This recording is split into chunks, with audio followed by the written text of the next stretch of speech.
दिल नहीं देगा मैं तो किसी को, दिल नहीं देगा मैं तो किसी को।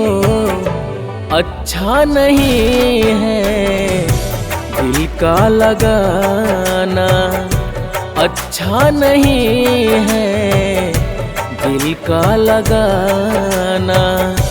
नाजुक ये दिल है शीशे के जैसा, नाजुक ये दिल है शीशे के जैसा। कोई तोड़ देना इसे जमाना, अच्छा नहीं है दिल का लगाना।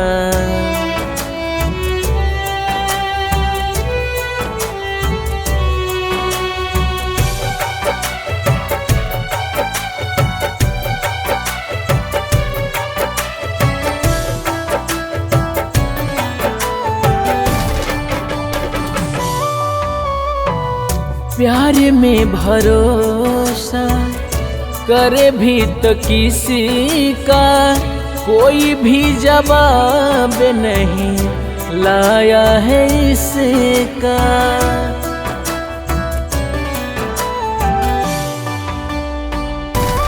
हाँ, प्यार में भरोसा करे भी तो किसी का, कोई भी जवाब नहीं लाया है इसका।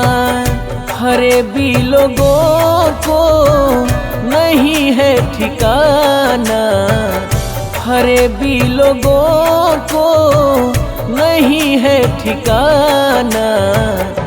अच्छा नहीं है दिल का लगाना, अच्छा नहीं है दिल का लगाना।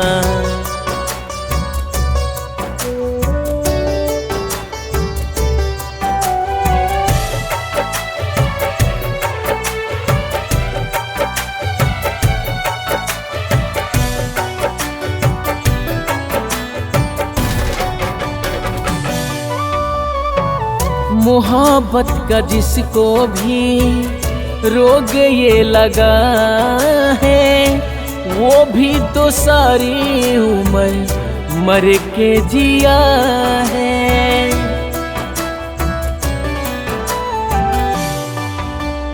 हाँ, मोहब्बत का जिसको भी रोग ये लगा है, वो भी तो सारी उम्र मर के जिया है।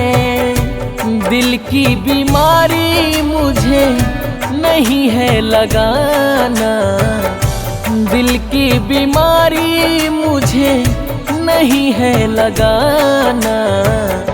अच्छा नहीं है दिल का लगाना, अच्छा नहीं है दिल का लगाना।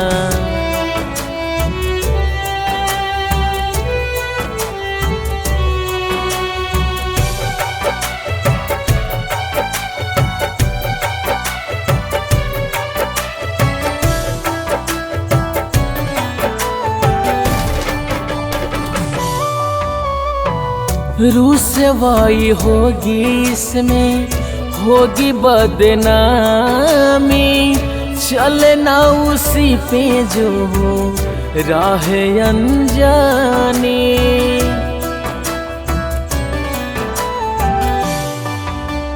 हाँ, रुसवाई होगी इसमें, होगी बदनामी, चलना उसी पे जो हो राह अनजानी।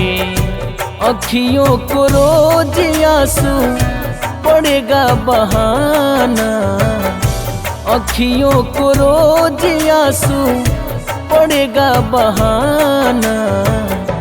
अच्छा नहीं है दिल का लगाना,